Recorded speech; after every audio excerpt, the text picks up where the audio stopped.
everyone. Now I know it's taken me a very ridiculously long time to do this video, but here it is. This is your 10 top movies for spring and summer. Now if you're wondering like why I'm combining the two seasons, it's because I live in Texas, so it's either hot or it's really fucking hot. So either way, our seasons kind of blend together here. We don't even have a fall really. It's like maybe 1 week of fall, then it's winter. Figures, right? Anyways, let's get started. The first film, Hesher, has Joseph Gordon-Levitt, Natalie Portman, and Rainn Wilson. And it's pretty much about a little boy, his father, and they're living with his grandmother. Mom passed away, and they're just now learning how to pretty much cope on their own. And the little boy ends up meeting this guy, homeless man named Hesher, who's played by Joseph Gordon-Levitt. This guy is a fucking douchebag. He's an asshole. He has no shame whatsoever. He's hilarious. But there is a good side to him. The movie is, a lot of people would say, depressing, but at the same time, it is still very heartwarming and hilarious to watch. I highly suggest this movie. It was a very quiet film when it first came out. I know a few people who still like never even heard of the film, so I really do suggest you go check this out. Next is Lords of Dogtown. Now this has a very wide cast. Stars Heath Ledger, Nikki Reed, Emile Hirsch, and Victor Razzouk, I believe. Hopefully I got that man's name right. But this movie was actually pretty popular when it came out. It's still popular in my opinion. And it's pretty much based on a true story. Just a bunch of kids who just love skateboarding, and it all takes place during summer. Obviously they're draining pools to skateboard in them, and they pretty much become like famous within that time.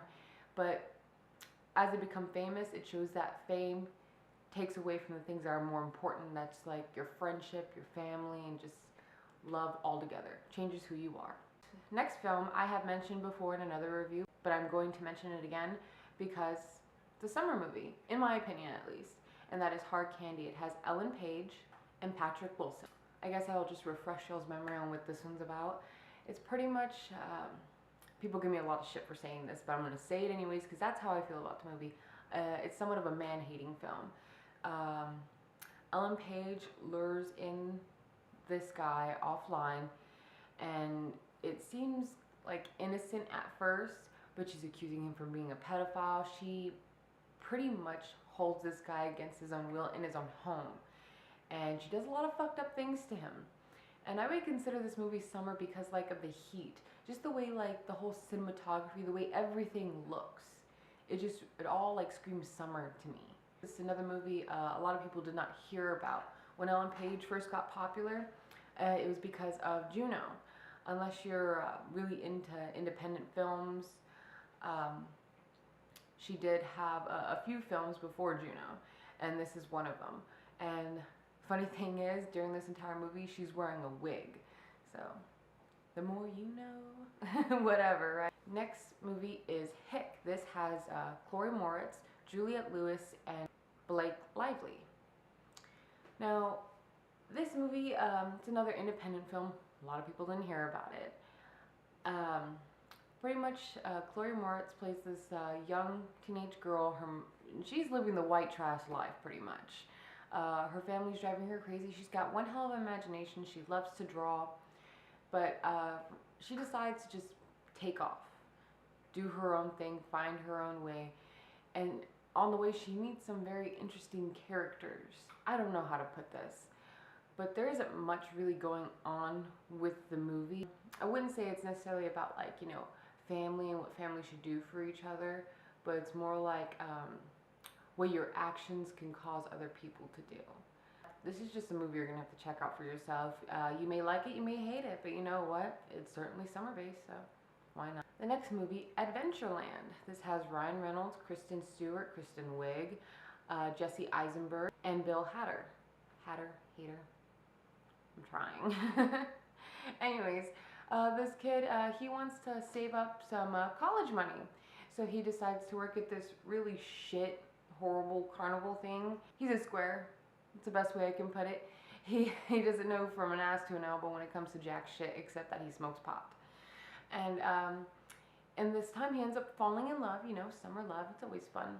But with that experience in itself, he understands how crappy fucking love can be. And if you're like my age or somewhat older, you'll watch this movie and you'll be like, wow. It's kind of like, it gives you kind of like flashbacks of when you were a child. That it's like so deliciously 80s. So I highly suggest this movie because it has a good amount of laughs, but there are some tears in there. I'm not too much of a fan of Kristen Stewart, though she does have some movies out there that are worth the watch, and this is one of them, just because it's so fucking hilarious what she does. Next is Black Snake Moan. This has Samuel L. Jackson, Justin Timberlake, and Christina Ricci. Now, this is another movie a lot of people did not hear about, but it was brilliant, in my opinion. I love Samuel Jackson. I love Justin Timberlake. I love Christina Ricci. The cast was just amazing. Now, the plot of this movie is Christina Ricci is pretty much a troubled girl. She has a problem with drugs. She has, I guess you'd call it, I don't want to call her a sex addict, but you know what, I'm just going to call it a sex addict. Her boyfriend, who is Justin Timberlake, leaves to go into the military. And she starts doing all this fucked up shit. She's having sex with multiple guys, doing crazy drugs. And she ends up getting the shit beat out of her by a guy. And Samuel Jackson finds her. And Samuel Jackson's character, his wife just left him. And pretty much he's in mourning. But he's a very, I wouldn't say a very nice Christian man, but he's not mean. He takes her in, he cleans her up, gets her sobered up, but because of how she is and what he's heard about her, he chains her to the, I believe it's a furnace, the heat furnace, I'm not sure, please don't give me shit about this, but he chains her up pretty much and keeps her in the house and like only gives her a certain amount of feet, you know, to get to the bathroom and the kitchen, that's it. And he pretty much teaches her like, this is right, this is wrong, what are you doing, do something different. And it's a very heartwarming movie, amazing music, obviously, and it's pretty refreshing, very different. If you're looking for something different, something summer-like, definitely check out Black Snake Moan. Next is Wristcutters, A Love Story. This has Patrick Fugit, I think that's, I'm terrible at these actors' names, I'm so sorry, and Shannon Sossamon, who I love, absolutely love, and apparently she's going to be in the next Sinister. Fabulous. Anyways, by the way, if you hear some noise behind me, we just got a puppy and I'll introduce her to you all in a second. But anyways, this movie is so damn interesting. Like the plot, the storyline is just blows you away. I'm ashamed to say that it did not move to theaters, you know what I mean? Or more people didn't hear about this. But pretty much Patrick Fugit's character kills himself. And he, instead of like going to heaven or hell or anything like that, he ends up in this, I guess you could say another dimension where anybody who kills themselves goes here. You can't smile. He says that, how he explains it, it's just like being alive, but worse. And he has a job. It's just pretty much just life is sucking gloomy. He does make some friends on the way while he's in this purgatory. There you go, purgatory, I guess you could call it that. But then he finds out that the reason he killed himself was his girlfriend, who is there as well, through another mutual friend who killed themselves. So he tells his friend like, hey, we want to go on this road trip, I want to find her, because he loves her or whatever. And on the way on the road trip, they pick up Shannon Sossamon's character, who is a heroin addict, but she says she's there for the wrong reason, so she's trying to find the people who are in charge. And within that time, he ends up falling in love with her, and it's pretty much that, just that, a love story. It has some great morals to the movie as well, and it's such a sweet movie, and it's fucking hilarious. The stuff that comes out of these people's mouths are like mind-blowing, and just, you know, cute, funny. I highly suggest that you watch this movie, especially if you want, again, something different. Because, like, have you ever heard of a movie like that? You kill yourself and you go to another world, and that world you can't smile, and life is exactly the same as you were alive, but it sucks. Next is The Virgin Suicides. This has Kathleen Turner, James Woods, Kirsten Dunst, and Josh Hartnett. And a lot of people have seen this movie, but I still consider it underground because it is Sofia Coppola. A lot of people don't even know who Sofia Coppola is. Pretty much this family is very Christian, very polite. Everybody knows them. All these guys like are really interested in this couple's daughters, and like they all have strange things about them. They're all like pretty blonde, good looking, and their parents are just, I guess you could say, nerdy. But the mother is pretty crazy, uptight, like no boys, no this, no rock and roll records, pretty much what you can expect. But because of their younger sister's suicide, the mom pretty much loses it. And then little by little you see like what it is these girls go through because their mother is so strict, and that the dad is such a pushover, he just lets it happen.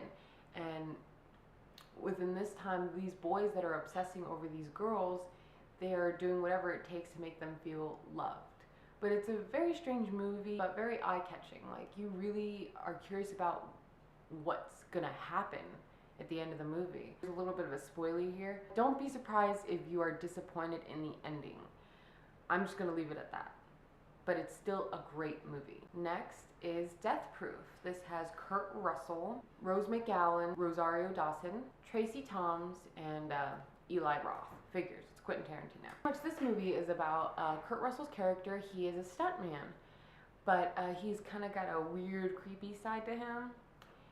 He pretty much follows these girls around Austin, and the whole time you're just seeing what these girls' lives are like, how pretty much girls treat each other. But I don't want to ruin much of this movie. A lot of people love Quentin Tarantino and seen his films, but you know what? A lot of people aren't just interested. I have a friend who's never seen Django Unchained or any Quentin Tarantino movie. Just, I don't know why. I never asked him. But that's horrible. That is unnecessary. Everybody should watch every single Quentin Tarantino movie. But anyways, yeah, I don't want to give away too much of this film because it's just so great, and I highly suggest you watch it. I know I say highly suggest a lot, but that's because I am so pushy when it comes to certain movies, and I'm like, you need to watch it. I'm not gonna tell you anything, you just need to watch it. So there you go. Fucking watch it. Last but not least, Slums of Beverly Hills. Now this has Natasha Lyonne from Orange is the New Black, David Krumholtz, Marissa Tomei. And pretty much this is another pretty much trashy family. These kids, they don't have a mom, so they're stuck with their dad who is pretty old. And it just shows what their life is like, you know, because they call themselves nomads. They do not stay in one place ever. They keep moving all the freaking time. And they don't have much money either. So it just shows like what a family can go through living on very little, but still have love for each other. And then there's just some weird shit going on with the family as well when it comes to money and being honest and truthful. So it has its dark side to it, but it's still labeled a comedy. But pretty much that is it. I mean, I would throw Spring Breakers in there for shits and giggles, but you know what? A lot of people hated that movie. I, on the other hand, fucking loved it. Anyways, I gotta take off. I promised I would upload this video today. Hopefully it gets uploaded. If it doesn't, just hold tight. It will be uploaded the next day. But until then, I will see y'all later. And I promised I would show you my puppy, so hold on. This is Corinne. This is Harmony Corinne. Yes, I named her after the director. But my boyfriend got to choose the breed. I said I would choose the name, but he somewhat agreed on it. But yeah, this is our baby girl. This is our demon. She's been driving me crazy, and I will be making a video on her too soon. Say bye, and bite my pinky.